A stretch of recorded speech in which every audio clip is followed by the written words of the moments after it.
오늘 본문의 말씀을 가지고 너희는 이렇게 기도하라 라는 제목으로 하나님의 말씀 전하도록 하겠습니다. 자, 우리는 지난주에 우리가 어떤 기도를 조심해야 되는가에 대해서 살펴봤습니다. 조심해야 될 기도가 어떤 것이었죠? 외식하는 기도와 중언부언하는, 즉 다르게 말하면 어떤 기도였어요?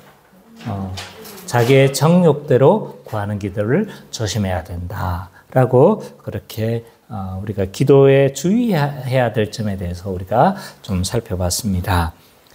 오늘은 예수님이 그러면 너희는 이렇게 기도하라, 즉 주기도문으로 알려진 이 주기도문에 대해서 우리가 좀 살펴보도록 하겠습니다. 이 주기도문은 교회 역사 가운데 가장 중요한 기도로 취급을 받았습니다. 어거스틴은 이렇게 이야기를 했습니다. 신자가 하루도 주기도문의 기도 없이 그냥 넘어가서는 안 된다 라고 했고, 루터도 이렇게 이야기를 했습니다. 신자들은 매일 주기도문과 함께 일어나야 하고 주기도문과 함께 침대에 들어가야 한다 라고 그렇게 이야기를 했습니다. 그러니까 둘 다 믿음의 뭐라고 해야 될까요? 아주 대표적인 인물들이잖아요. 매일 뭐와 같이 이렇게 시작을 하라는 거죠.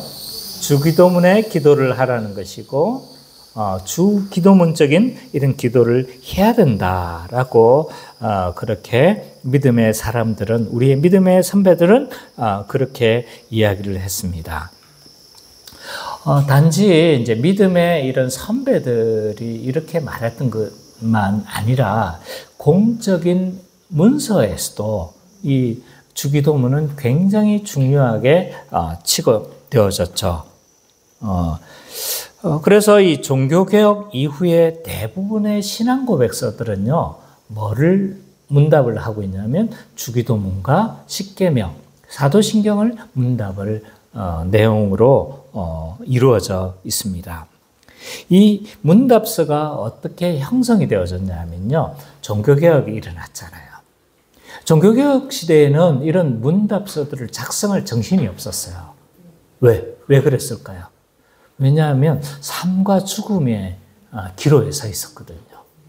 그래서 루터와 칼빈, 쯔빙글리 이런 많은 시대에 살았던 사람들은요, 이런 문답서를 작성할 정신이 없었어요.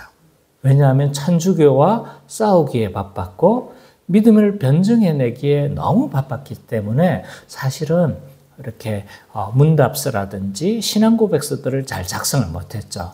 그로부터 조금의 시간이 지난 이후에 이 종교개혁 시대를 조금 지나서 문답서를 작성하고 우리가 믿는 신앙이 뭐냐라고 분명한 규정이 필요한 시대를 가리켜서, 그걸 규정하고 작성하기 시작한 시대를 가리켜서 정통주의 시대라고 합니다. 교회사에서는. 그래서 이 정통주의 시대에 이르러서 각종 수많은 문답서들이 작성되기 시작했습니다. 그래서 몇백 년이 흐르고 지난 게 아니에요. 사실은 그 사이의 간격은 채 100년도 안 됩니다. 채 100년도 안 되는 사이에서 이런 문답서들이 작성되기 시작한 거죠. 그때 작성된 문답서들이 대표적인 게 웨스트민스터 신앙고백서, 영국에서 주로 이건 작성이 되어졌고, 수백 명의 학자들과 목회자들이 모여서 3년 동안 작성되어진 문답서가 웨스트민스터 신앙고백서, 또 이것을 뭐 하는 거예요? 문답 형식으로 자녀들과 어른들에게 교육시키기 좋게 만들어낸 것이 대요리 문답과 소요리 문답입니다. 또 이와 비슷한 시기에 만들어진 문답서가 있는데 하이델베르그 문답입니다. 이것은 어디에서 만들어졌냐면 독일에서 만들어진 거죠.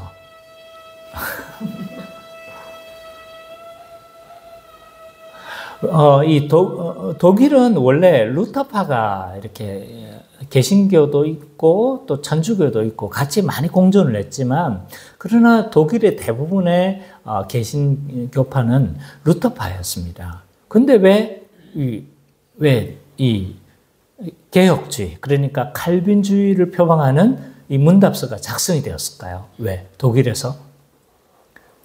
하이델베르크 하면 어느 도시 같습니까? 독일 도시예요, 독일.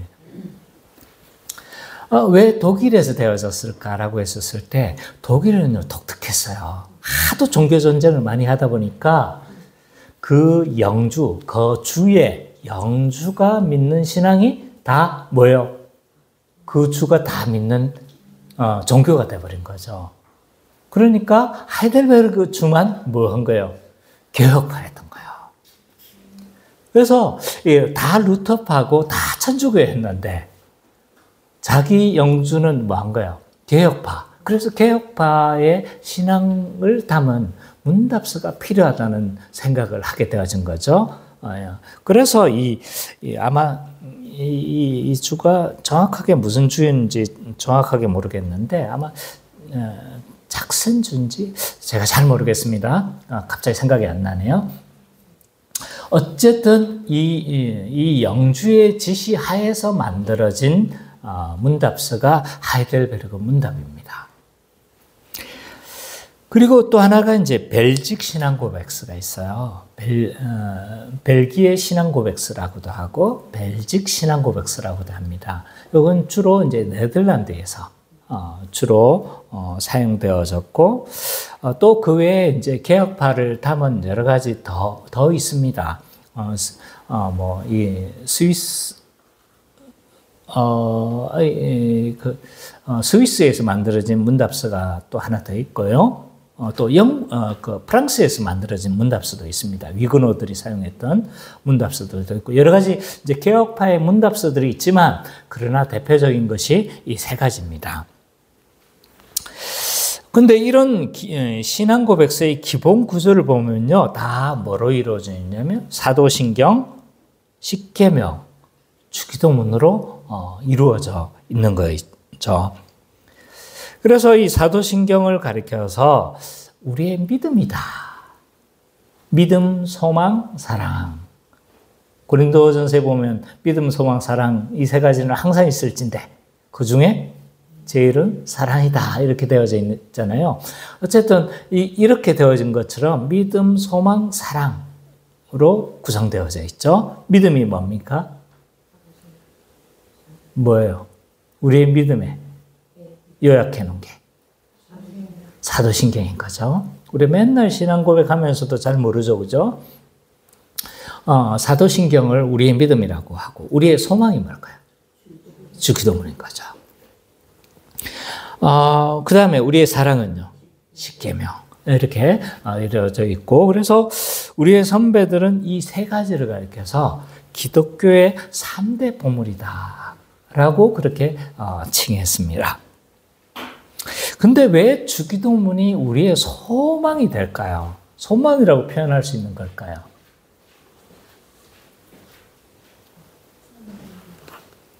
왜 소망이라고 표현되는 겁니까?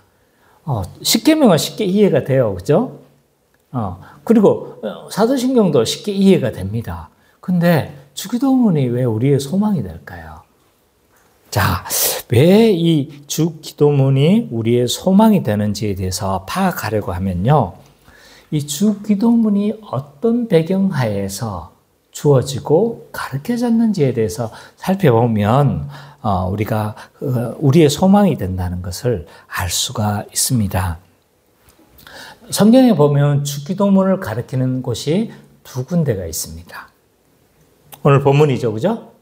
마태복음 6장 9절과 13절, 또 누가복음 11장 1절과 4절에 보면 주기도문이 예수님을 가리키고 있어요. 이 두 군데에서 이제 주기도문을 가리키고 있는데 각각 이 가리키는 배경이 다릅니다. 이 마태복음은요, 산상수훈, 이 산상수훈을 가리키는 중에 너희는 이렇게 기도하라 라고 그렇게 말씀하고 있고, 누가복음은요, 평지 설교라고 해요. 그래서 평지에서 이렇게 설교하는 중에 제자들 중에 하나가 주님, 우리에게 기도를 가르쳐 주십시오 라고 요청하는 가운데서 이 기도를 가르치고 있는 것을 알 수가 있습니다. 서로 다른 배경에서 이 주기도문을 가르치고 있어요. 근데 서로 다른 배경이고 서로 다른 상황 가운데 가르치시지만, 근데 한 가지 강조가 똑같아요. 그게 뭐냐 하면 하나님 나라 백성은 어떻게 해야 된다는 거예요? 주기도문의 내용을 가지고 기도하는 사람이다. 하나님 나라 백성은 이 주기도문의 내용을 가지고 기도하는 사람이 하나님 나라 백성이다. 라는 것은 같은 맥락입니다. 그래도 잘 모르겠죠, 그죠? 그러니까 우리가 맥락을 한번 조금만 살펴보도록 하겠습니다. 먼저 마태복음에 나타난 주기도문을 좀 살펴보면요, 이 산상수훈 가운데 주어졌습니다. 산상수훈이 뭘까요? 마태복음 맞아요. 산에서 했던 설교죠, 그죠? 산 위에서 했던 설교인데, 자, 마태복음의 큰 특징이 있어요. 그게 뭐냐면 마태복음은 5개의 큰 설교로 이루어져 있어요. 그래서 첫 번째 나오는 설교가 산상수훈이에요. 두 번째 설교가 뭘까요?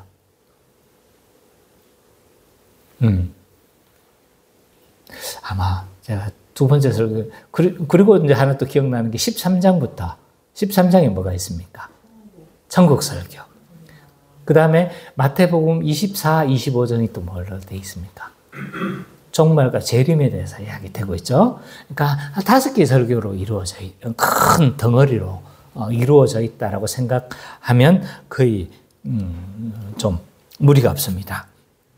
어쨌든 이 산상수훈은 뭐에 대한 가르침인가요? 도대체 산에서 한 설교는 맞는데 뭐에 대한 가르침인 거예요? 산상수훈은. 네, 하나님 나라와 연관해서 맞아요. 이 산상수훈을 가리켜서 하나님 나라 백성의 윤리라고 불려집니다. 하나님 나라 백성은 이런 존재이며 이렇게 살아가야 해 라고 가르치신 거죠. 예수님이 하나님 나라를 선포하셨잖아요. 선포하시고 그 하나님 나라 백성은 어떻게 살아야 된다는 걸 보여주는 거예요. 산상수훈을 통해서 하나님 나라 백성은 이렇게 살아야 돼 라고 5장에서 7장까지 그렇게 쭉 긴 설교로 하나님 나라 백성의 특징과 하나님 나라 백성은 이런 삶을 살아야 돼 라고 그렇게 주어졌는데요.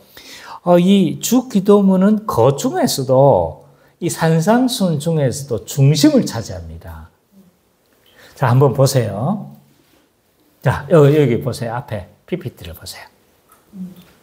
요걸 이제 교차대꾸법이라고 해요. 교차대꾸법이라고 하는데 유대인들이 주로 자주 사용한 문학 구조 중에 하나예요. 그래서 이 A와 A-, B와 B- 서로 대꾸를 이뤄요. 대꾸를 이루는데 그 맨 중간에 있는 게 보통 핵심이에요.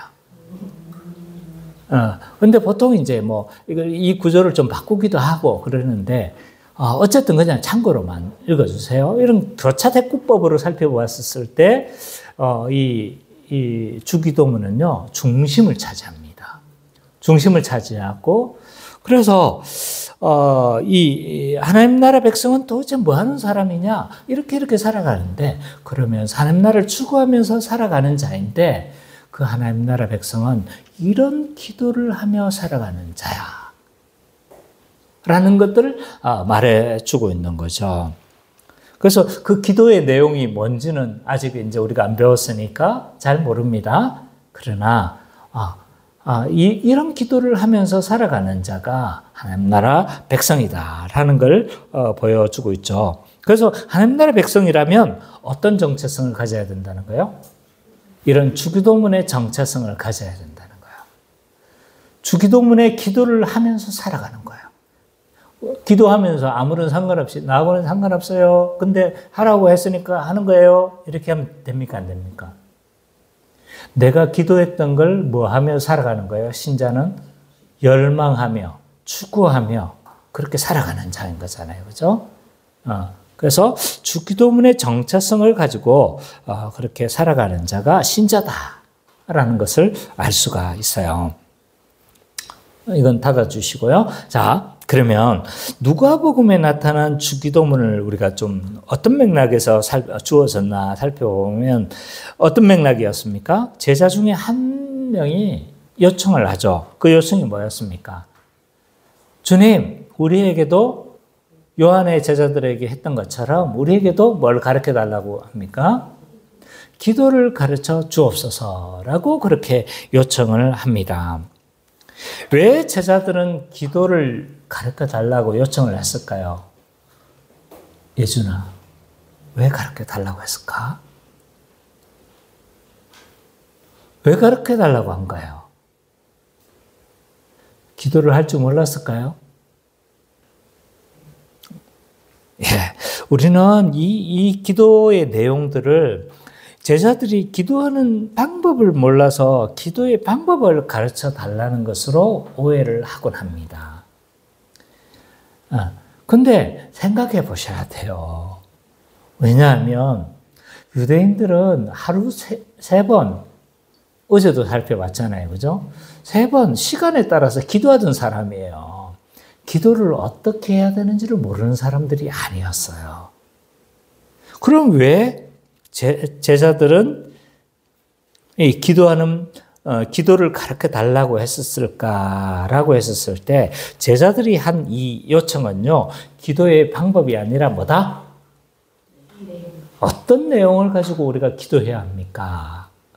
라고 요청을 한 거라고 할 수가 있습니다. 그러면 이 사람들은 기도의 내용을 몰라서 이런 요청을 했을까요? 또 그건 아니란 말이에요. 그죠?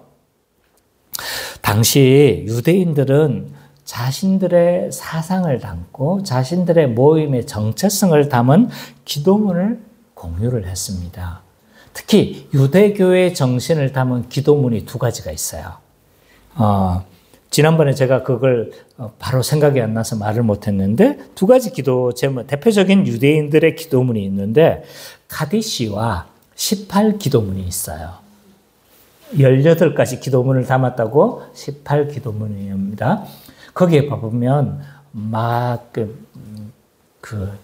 이방인들을 저주하는 이런 기도문들도 막 있고 이래요.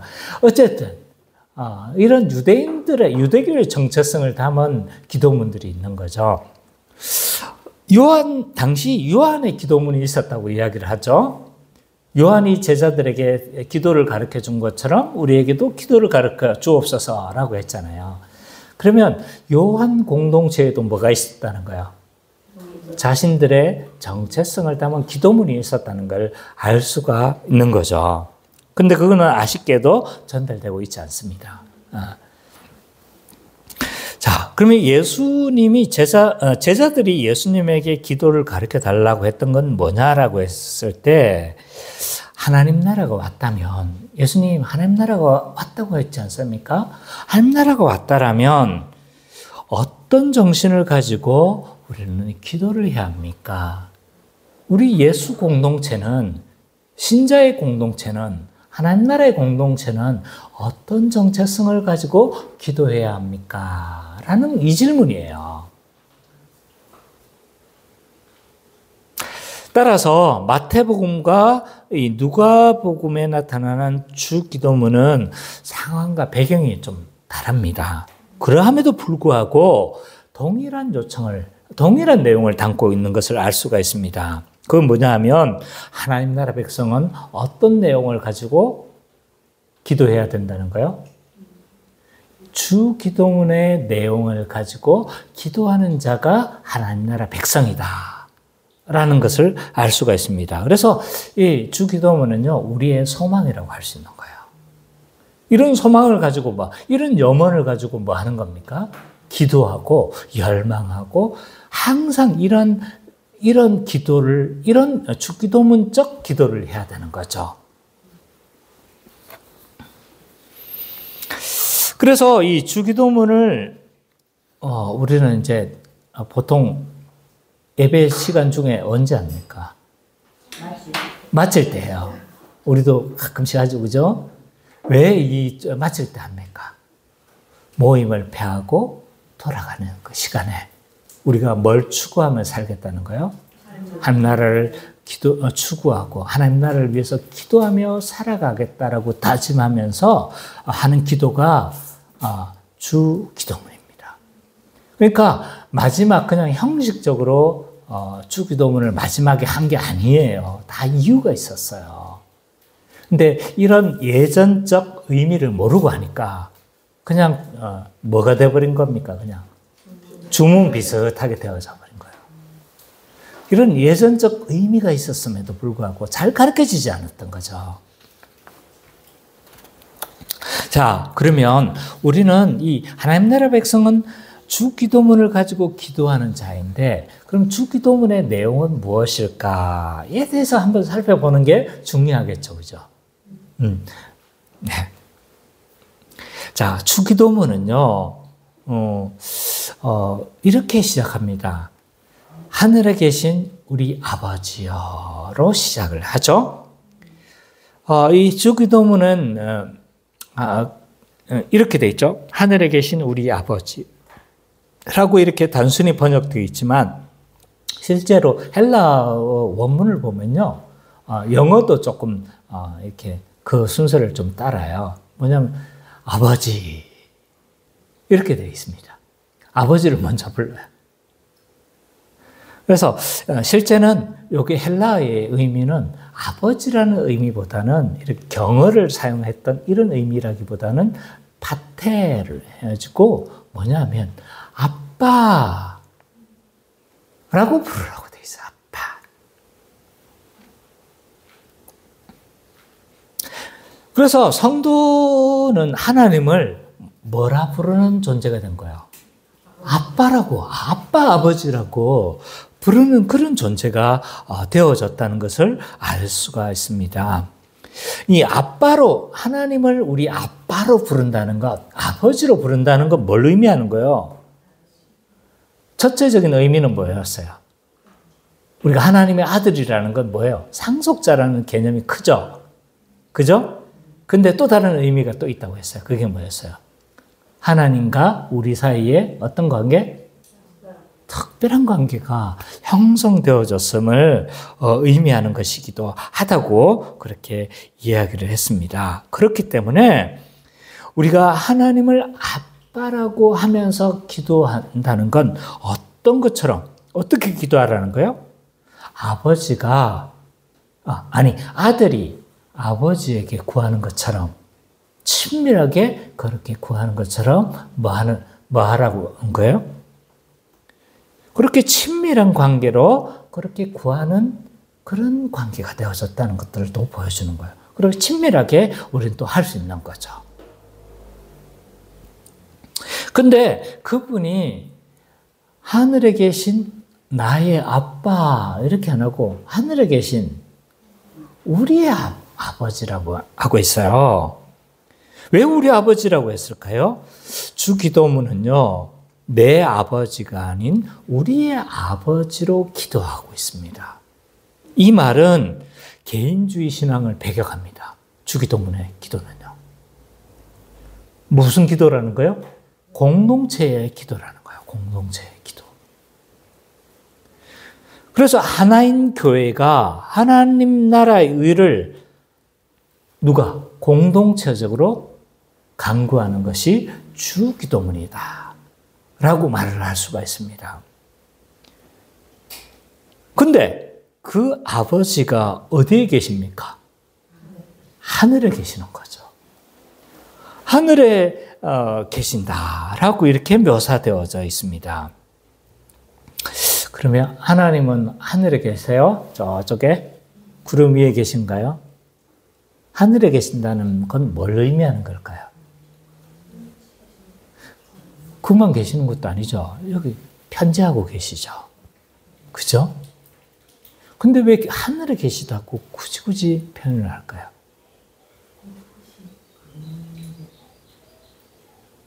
왜 그런 거예요? 이 하늘에 계시다는 건요, 물리적인 하늘의 공간을 의미하지 않습니다.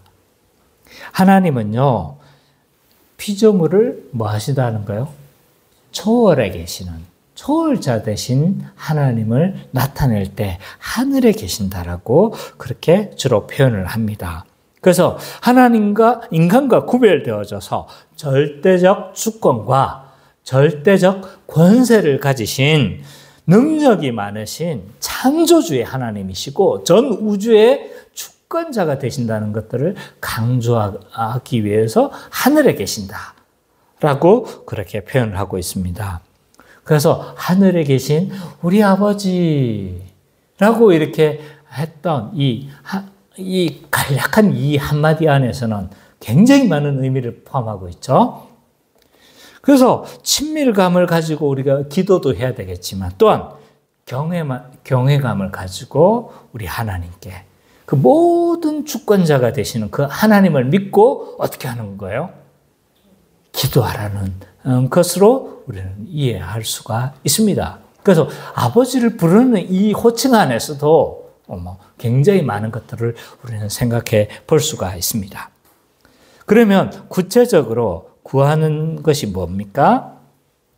이제 하나씩 구하게 되어져 있죠. 총 6개의 기도의 내용이 있습니다. 그래서 1에서 세 번째 청원을 하나님 청원이다. 네 번째에서 여섯 번째 청원을 인간 청원이다. 라고 그렇게 구분을 합니다. 보통. 하나님 청원, 인간 청원. 이런 기본적인 구분을 좀 하면서 우리가 해봤으면 좋겠습니다. 그럼 1에서 3 청원은 뭐라고요? 하나님 청원이라고 했어요. 그럼 제1청원이 뭡니까? 이름이 거룩히 여김을 받으시오며. 자, 이 하나님은요, 자신의 이름을 통해서 자신의 존재를 계시하셨어요. 그래서 계속적으로 하나님은 자신의 이름을 계시를 하시는 거예요. 우리가 잘 아는 이름이 뭐가 있습니까? 어떤 이름이 있죠? 엘로힘. 또 여호와, 여호와 라파, 여호와 니시, 여호와 샬롬, 이런 많은 이름들이 있는 거죠. 이런 이름을 통해서 자신이 어떤 분이심을 드러내는 거예요. 나는 이런 하나님이야 라는 것들을 계시를 하시는 거죠. 엘로힘은 주로 어떤 하나님을 강조합니까? 엘로힘은 뭐예요? 주로 창세기에 이 하나님은 엘로힘의 하나님이에요. 특히 12장 이전의 하나님은 자신을 엘로힘의 하나님으로 계시를 하세요. 이런 걸 창세기 다룰 때는 주로 이야기를 안 했지만 이런 구분들이 있어요. 왜 그랬을까요? 이 엘로힘의 하나님은요, 주로 권능의 하나님, 능력의 하나님을 나타낼 때 엘로힘을 사용하세요. 여호와 하나님은요, 여호와.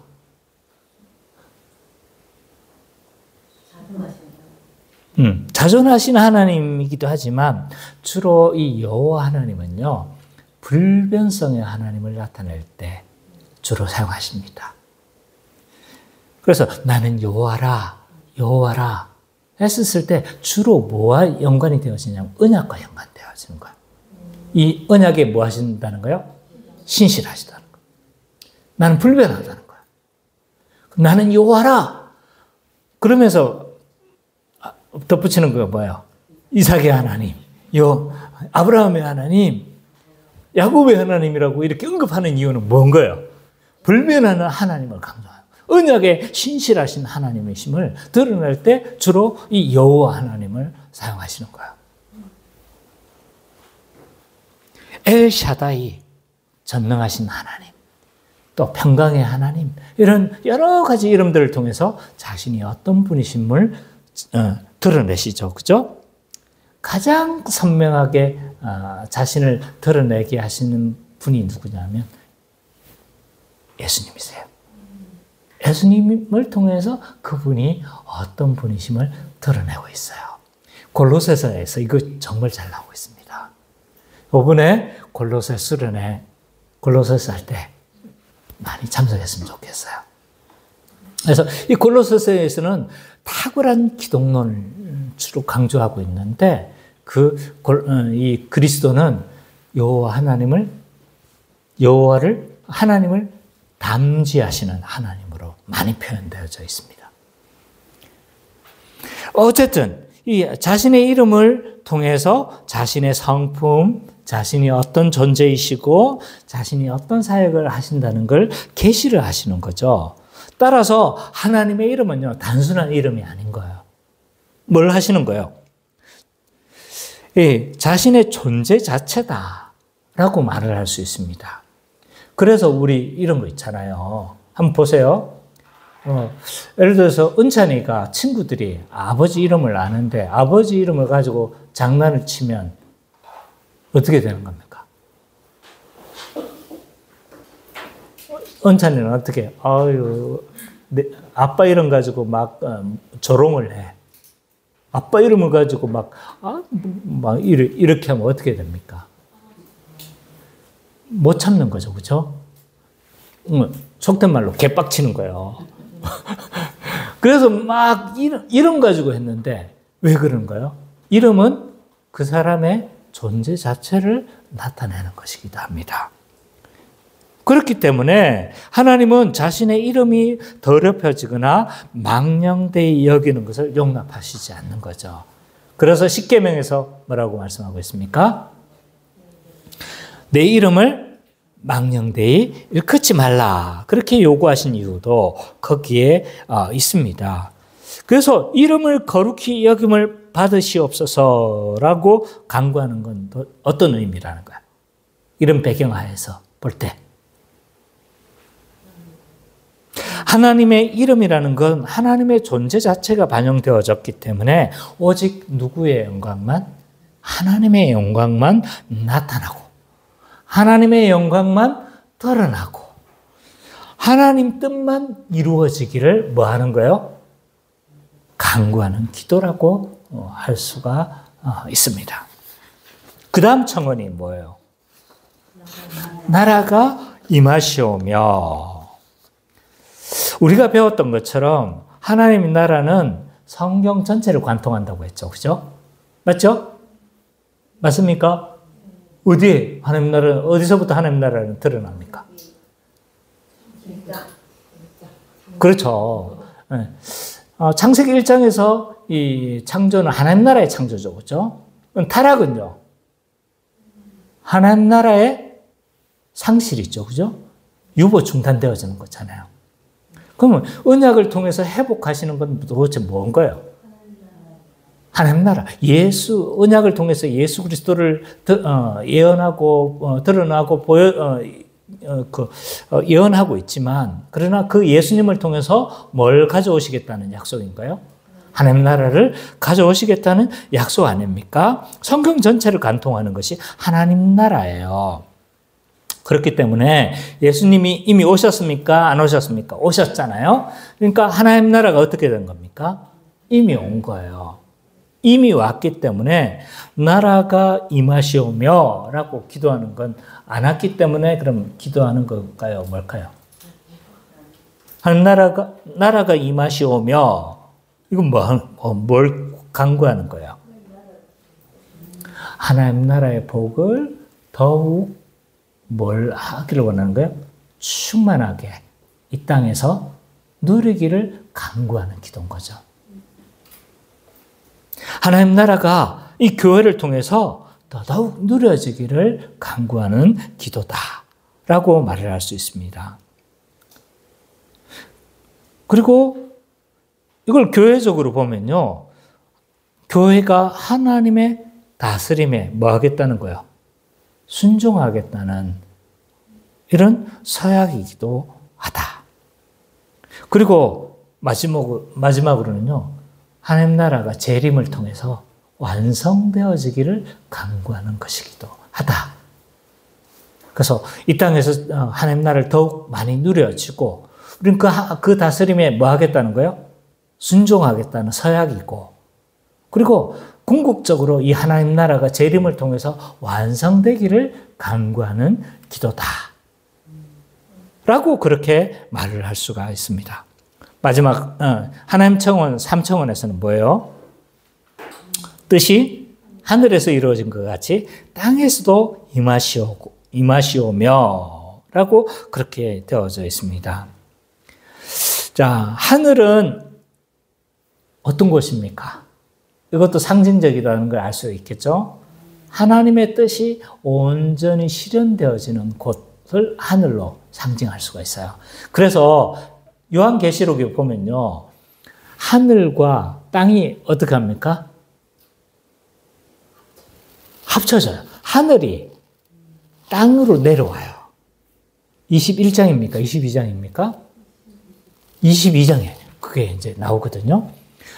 하늘이 땅으로 내려와요. 그 말은 하늘의 뜻이 온전히 어디에서도 실현된다는 거예요? 땅에서도 이루어진다는 거죠. 근데 그게 지금 안 된 거잖아요. 그러니까 뜻이 하늘에서 이루어진 것 같이 땅에서도 임하시오며 이 말은 뭐 하는 거예요? 우리가 아직 임의와 아직의 긴장 상태에 있기 때문에 하늘의 뜻이 이 땅 가운데서는 완전히 이루어지는 것이라고 할 수가 없어요. 그렇기 때문에 이 기도를 하는 것은 하나님의 뜻이 온전히 이 땅 가운데서 특히 교회 안에서 뭘 하라는 거예요? 이루어지기를 간구하는 기도다 라고 말을 할 수가 있습니다. 그래서 1, 2, 3청원을 좀 우리가 합해보면 뭐예요? 다 하나님의 영광을 구하고 하나님 나라가 잘 누려지기를 구하고 또 하나님 뜻이 이 땅에서 잘 실현되기를 구하고 그러니까 다 뭐와 연관되어져 있습니까? 하나님 나라와 다 연관되어져 있어. 그래서 이 1청원, 2청원, 3청원은요 원문을 보면 분리가 되지 않았어요. 다 연결되어져 있어요. 어떤 맥락에서 보면 한 청원이다. 다 뭘 구하는 거다? 하나님 나라를 구하는 것이다. 라고 그렇게 할 수가 있습니다. 자, 1, 2, 3청원 하나님 청원이라고 했죠. 4, 5, 6 청원은 무슨 청원이라고 했습니까? 인간 청원입니다. 그러면 이거는 이제 우리 거 구하는 겁니까? 이건 뭔 연관이 될까요? 비록 인간 청원으로 이름 되어져 있지만 인간과 관계되어져 있기 때문에 인간 청원이지 이것 자체가 우리의 욕심이나 이걸 구하기 때문에 인간 청원이 아닌 거예요. 이 청원은요, 1, 2, 3 청원은 하나님 나라 자체를 구하는 거라면 4, 5, 6은 뭔 거예요? 하나님 나라 백성으로서의 합당한 삶을 구하는 거예요. 특별히 하나님 나라의 삶을 뭐 하는 것? 방해하는 것들. 대표적인 세 가지를 언급하고 있는 거예요. 하나는 뭐예요? 일용할 양식. 일용할 양식에 대한 염려 때문에 뭘 구하지 못하는 거예요? 밤날을 구하지 못하고 또 서로 용서하지 못하는 것 때문에 하나님 나라를 살아내지 못하고 또 하나는 뭡니까? 사탄의 미혹으로 인해서 하나님 나라를 누리지 못하는 거죠. 그래서 하나님 나라 백성의 삶과 밀접하게 연관되어 있기 때문에 인간 차원입니다. 그래서 우리 것 욕심대로 구하라고 이걸 하는 게 아닌 거죠. 이 하나님 나라를 누리는데 방해되는 세 가지를 위해서 간구하는 것이라고 할 수가 있습니다. 그럼 사청원은 이런 이해를 가지고 먼저 사청원을 살펴보면요. 뭐예요? 오늘날 우리에게 일용할 양식을 주옵시고 라고 이렇게 간구하고 있어요. 자, 이 사청을 이해하기 위해서는 일용할 양식이 뭔지를 규정돼야 돼요. 일용할 양식이 뭡니까? 신자에게 필요한 뭐예요? 모든 필수적인 모든 것들이겠죠. 거기에는 양식도 있고 또 뭐도 있습니까? 꼭 필요한 게 뭡니까? 의식주, 그것도 있고, 뭐, 학원비도 있고, 자식들 학원비도 있고, 그죠? 아마 이 자녀들은 아마 그 학원비는 생각도 못 할 겁니다. 아마 김계성 누님이나, 맞아. 고개를 끄덕끄덕 했을 텐데, 네. 이런 우리에게 필요한 일용할 양식들을 일용할 양식이라고, 사람이 살아가는데, 신자가 살아가는데 필요한 모든 것이라고 규정할 수가 있어요. 근데 일용할 양식은 또 뭘까요? 오늘 하루분의 양식이에요. 일용할이 뭐예요? 하루에 사용할 양식인 거예요. 하루에 사용할 양식을 우리는 구하는 것이다. 그래서 신자는요, 100년치 양식을 구하는 자가 아닌 거예요. 1년치 양식을 구하는 자가 아닌 거예요. 매일매일 그날을 살아가게 하는 양식을 구하는 거죠. 이스라엘 백성들이 만나를 의지하면서 살아갔던 것과 동일합니다. 그래서 예수님도 사람이 떡으로만 살 것이 아니요 하나님의 말씀으로 한다. 말씀과 만나를 계속 연결시키는 이유도 크게 있는 거죠. 자, 어쨌든 오늘 하루의 양식을 우리는 구하는 거다라고 할 수 있는데, 그래서 오늘 우리에게 일용할 양식을 달라고 간구하는 것은 도대체 어떤 의미냐라고 했었을 때, 글자 그대로입니다. 오늘 필요한 일용할 양식을 뭐 하는 겁니까? 간구하는 것이다 라고 할 수 있는 거죠. 그리고 일용할 양식을 구하는 건 곧 뭘 의미합니까? 그게 우리가 하나님께 의존된 존재라는 걸 뭐 하는 거예요? 드러내는 거죠. 그죠? 그 자체가 신앙 고백인 거예요. 그 자체. 그래서 우리가 하나님께 의존된 존재이기 때문에 오늘 필요한 것을 공급해 주시도록 간구하는 거다. 그리고 그 자체로 우리의 생명이 전적으로 어디에게 의존되어 있다는 걸, 하나님께 의존되어져 있다는 걸 고백하는 기도이기도 하다. 그리고 이 기도를 하는 건 곧 뭘 의미하냐면, 날마다 돌보시는 하나님 아버지를 뭐 하는 기도인 거예요? 신뢰하는 기도이기도 한 거예요. 그럼 반대로 일용할 양식을 구하지 않는 건 뭐 한 거예요?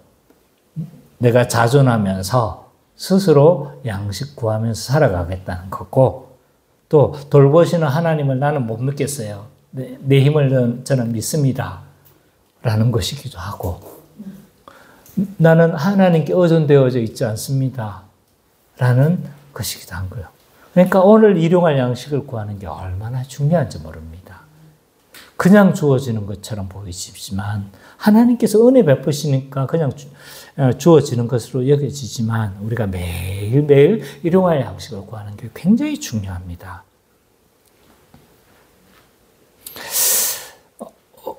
그래서 이걸 또 교회적으로 좀 살펴보면요. 오늘 누구의 양식을 구하고 있습니까? 우리에게 일용할 양식을 간구하고 있어요. 이 교회적으로 살펴봐야 되죠. 그죠? 교회 전체의 양식을 구하는 기도입니다. 그래서 교회 멤버 중에서 혹시나 굶는 자가 없는지, 혹여나 이 일용할 양식이 없어서 고통당하는 자가 없는지, 그들에게도 뭘 주기를 간구하는 거예요? 일용할 양식을 달라고 간구하는 기도이기도 한 거예요. 그래서 나만을 위한 기도가 아닌 거예요. 그리고 만약 그 일용할 양식이 없었을 때 내가 일용할 양식을 나누겠다는 서원이기도 한 거죠.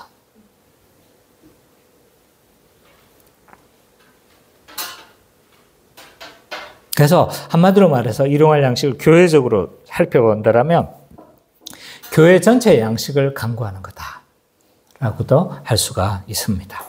자, 다섯 번째 청원은요, 뭡니까? 우리가 우리에게 죄 지은 자를 사하여 준 것처럼 우리 죄를 사하여 주옵시고 라고 그렇게 되어 있습니다. 그래서 우리가 서로 용서하지 못하고 미워하는 것 때문에 교회가 하나님 나라를 못 누리죠. 그래서 뭘 강구하고 있습니까? 죄 지은 자를 사해 준 것처럼 서로 죄를 사하여 달라고 되어져 있는데, 신자는요, 이미 뭘 다 용서받은 겁니까? 과거, 현재, 미래의 죄를 다 용서받았죠. 맞죠? 그러면 우리가 왜 회개를 할 필요가 있을까요? 왜 우리는 회개해야 되는 겁니까? 다 용서받았는데. 근데 이미 다 받았지만, 그러나 아직의 상태이고, 여전히 사단은 우리가 신자로서 온전히 살아내지 못하도록 뭘 하는 겁니까? 신자의 삶을 살아내지 못하도록 유혹하죠. 에베소서 2장에서는 이 세 가지를 이야기를 하고 있어요. 1, 2, 3장에, 2장 1, 2, 3절을 봐보면요. 그 중에 이제 하나가 뭐냐면, 뭐였습니까? 사탄의 미혹, 우리 인간 자체의 욕심, 또 하나는 뭡니까? 세상 풍조. 이 세 가지가 우리를 넘어뜨리는 세 가지, 크게 신자들을 넘어지게 하는 세 가지 요소라고 이야기를 합니다. 그래서 세상의 풍조와 인간의 욕심, 사탄의 미혹을 제시를 하고 있는 거죠. 그래서 이것 때문에 신자들은 자꾸 넘어지는 거예요. 넘어지고 쓰러지기도 하고 그렇게 되어지는 거죠. 근데 이것 때문에 우리 구원이 위협당합니까? 위협당하지 않습니까? 구원이 위협당하지는 않아요. 구원이 없어지거나 취소되거나 하지는 않지만 뭐가 위협당하는 겁니까? 구원이 위협되지는 않아요. 그럼 뭐가 위협당하는 거야? 하나님과 교제와 또한 하나님 나라를 뭐 하는 거예요? 위협당하는 거예요. 하나님 나라. 누리는 것에 위협을 당하죠. 그래서 개인적으로 보면 뭐 어떻습니까? 하나님과 관계에서 죄를 짓고 나면 여러분들 하나님 앞에 막 자신 있게 나올 수 있겠습니까? 좋아요? 나오는데. 세상 가운데서 내가 얼마나 많은 죄를 지었는데 하나님 앞에 나오니까 더 좋군. 뭐 이렇습니까? 아니죠, 그죠? 하나님과의 관계가 위협을 당합니다. 그래서 아담이 죄를 짓고 난 이후에 제 첫 반응이 뭐였습니까? 하나님을 피하잖아요. 죄를 지은 인간의 실존은 뭐냐면 하나님을 피해요. 하나님과 교제하려고 하지 않습니다. 그걸 뿐만 아니라 일상에서는 무슨 일이 일어나냐면 하나님을 떠나니까 뭐가 생기는 거예요? 불안함이 생기는 거예요. 그 불안을 달래기 위해서 자기가 더 믿는 뭘 섬기는 겁니까? 우상을 섬기는 거죠. 그래서 하나님을 떠난 실존은요, 반드시 뭐를 섬기게 돼 있냐면 우상을 섬기게 돼 있어요. 왜? 하나님 떠난 인간은요, 실존이 불안하거든요. 그 불안한 인간은 이 불안을 달래줄 무언가를 섬기게 돼 있어요. 그게 뭐든, 그것이 사람이든, 그것이 재물이든, 무엇이든 우상 숭배로 반드시 연결되어지게 되어 있는 거죠. 그렇기 때문에 성도는요, 근본적으로 죄를 용서받았어요. 그러나 날마다 뭘 하면서 살아가야 되는 거예요? 회개하며 살아가야 되는 것이 신자다. 근데 회개를 이야기를 하면서 뭘 이야기를 하냐면 용서하라고, 서로 용서하라고 이야기를 해요. 우리는 하나님의 회개할 때 용서를 받잖아요. 그렇기 때문에 무슨 삶을 살라는 거예요? 용서의 삶을 살라고 그렇게 이야기를 하고 있습니다. 그래서 오청원에서 함의하고 있는 의미가 뭐냐면 이거예요. 우리를 용서해 달라는 간구이기도 하지만 또한 뭐 하겠다는 거예요? 내가 이웃을 용서하겠다는 서원인 거예요.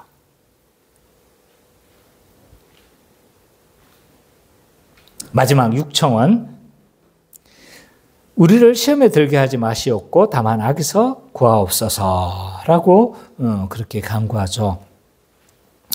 5청원에서도 우리가 살펴봤지만 우리는 이미와 아직을 살기 때문에 여전히 뭘 합니까? 범죄하는 거죠. 그 범죄의 과정에서 주로 누가 작동하고 있습니까?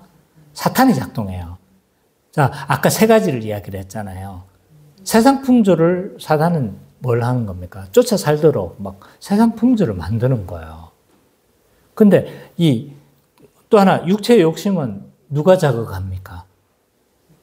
사탄이 자극하잖아요. 우리는 이 육체의 욕심이 여전히 남아있거든요. 죄의 오염이 남아있기 때문에. 그래서 육체의 욕심들이 있는데 성령이 충만하고 은혜의 수단을 통해서 우리가 계속 마음이 새로워지면 이 욕구가 뭐 하지 않는데, 발휘가 되지 않는데, 이 은혜의 수단으로 자꾸 이게 하지 않으면 뭘 하는 겁니까?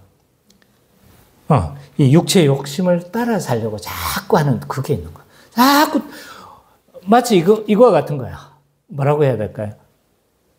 중력과 같은 거야. 네. 날마다 이렇게 날개짓 하지 않으면 우리는 자꾸 끌어다니는 거야. 하향으로 자꾸 내려가려고 하는, 오염으로 자꾸 내려가려고 하는 못된 습성이 있어요.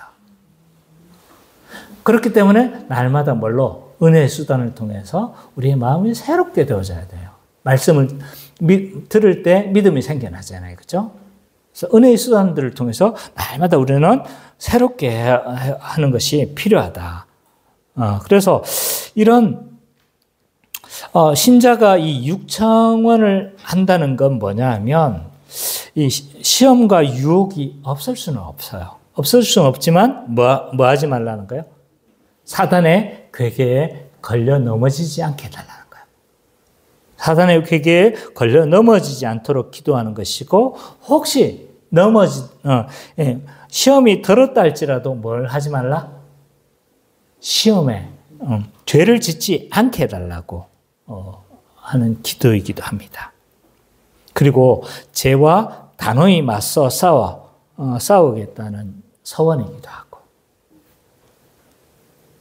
그리고 교회론적으로는 교회가 시험에 들지 않도록 간구하는 것이기도 합니다. 그래서 모든 간구에는요, 교회론적인 걸 생각을 해야 돼요.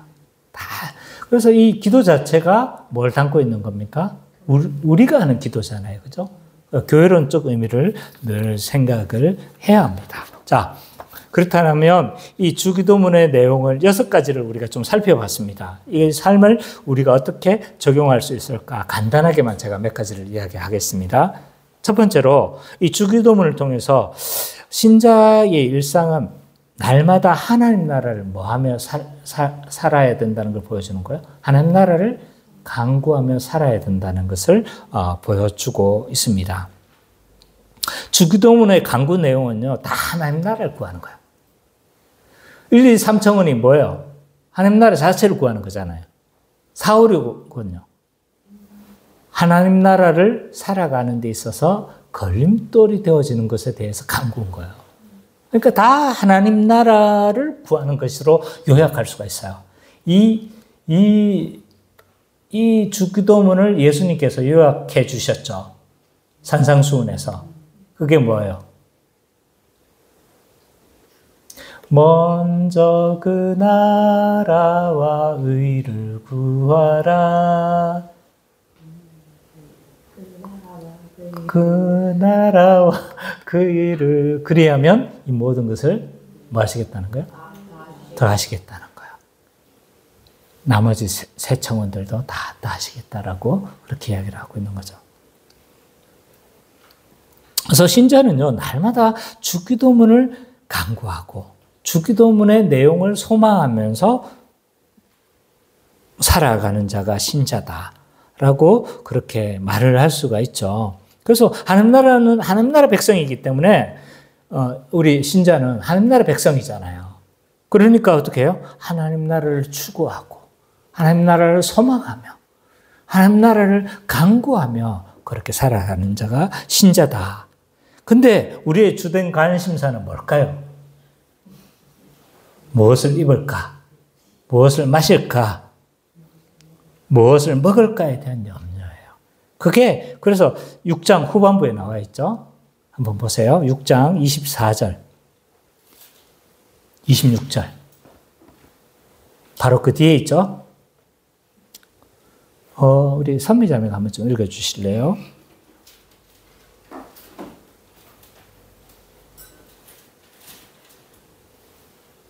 (6장) 24절 26절.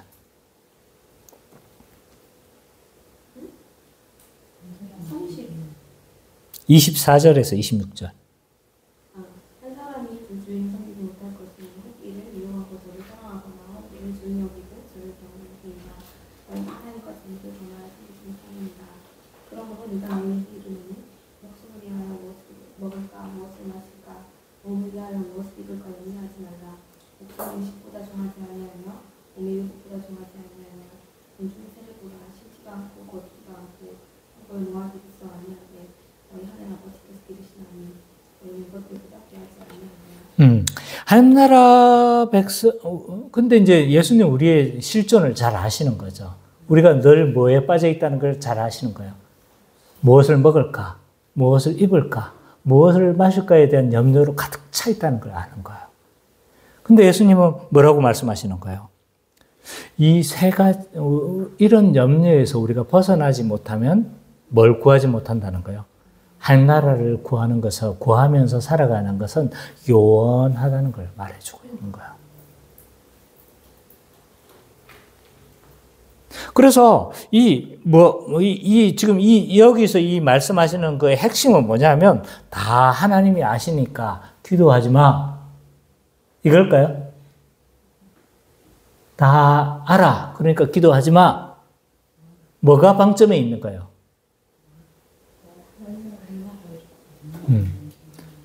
염려하지 말라는 거예요. 염려하지 말라. 염려하지 마라. 근데 우리는 굉장히 염려되잖아요. 잘 아시잖아요. 통장잔고가 줄어가면 염려 안 됩니까? 네. 이 자식들은 이거 하나도 몰라요. 통장잔고 막 비어가는 상태가 어떤지. 네. 마음대로 펑펑 쓰지만 이 잔고가 줄어가는 걸 보면 우리의 마음이 막 주여 주여 이 소리가 막 나온단 말이에요. 근데 뭐 하지 말라는 거예요? 염려하지 말라는 거예요. 그걸 있어야 할 걸 내가 다 안다고 그렇게 말씀하고 있는 거예요. 그래서 이 밥의 문제, 무엇을 먹을까, 무엇을 입을까, 무엇을 마실까에 대한 염려에 벗어나지 못하면요, 우리는 절대 하나님 나라를 위해서 살아갈 수 없어요. 확실합니다. 여기에서 우리는 훈련되어질 필요가 있는 거죠. 여기에서 우리가 계속적으로 서야 돼요. 하나님은요, 우리의 밥의 문제를 다 해결하신 분이세요. 이걸 믿으셔야 돼요. 알고 계시기 때문에 염려하지 말라고 성경은 이야기를 하고 있습니다. 두 번째, 주기도문은 매일 하나님 나라를 구해야 한다는 것들도 알려주고 있습니다. 제가 여기서 말하는 건 뭘 강조하고 있냐? 매일이에요, 매일. 매일을 지금 강조하고 있는 겁니다. 이런 주기도문의 기도는요, 매일 해야 돼요, 매일. 우리가 주기도문을 보통 예배 마칠 때 하잖아요. 아까 마칠 때 하는 이유가 뭐라고 했습니까? 한 주간 이렇게 살아가겠습니다. 라는 서원과 결단이라고 했잖아요.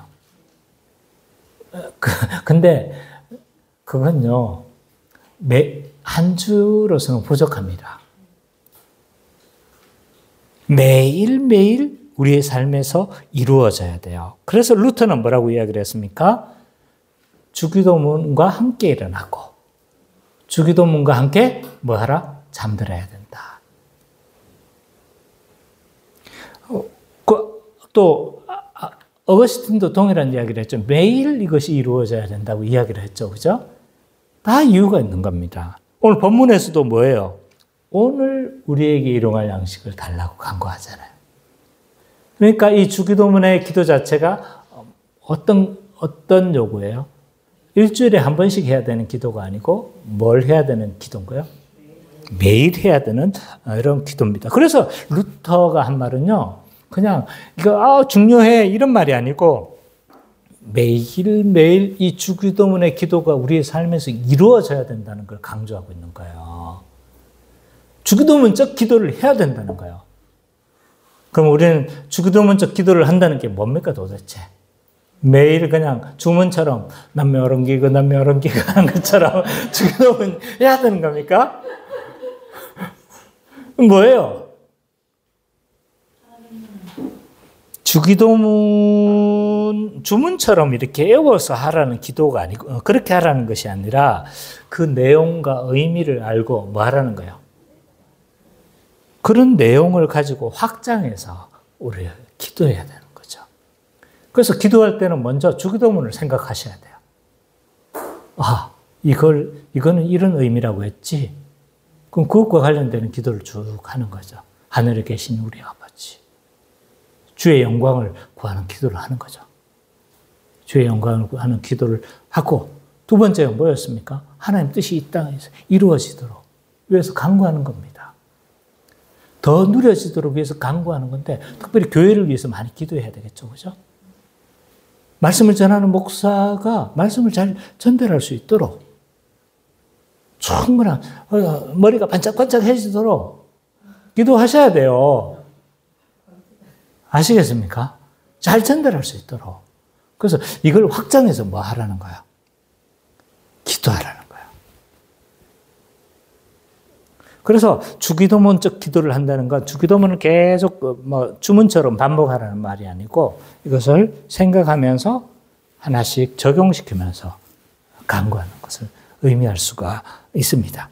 그래서 우리의 일상이 하나님 나라를 구하고 하나님 나라 백성으로 살아가는 우리 기쁨의 교회 모든 성도님 되시기를 간절히 축원합니다.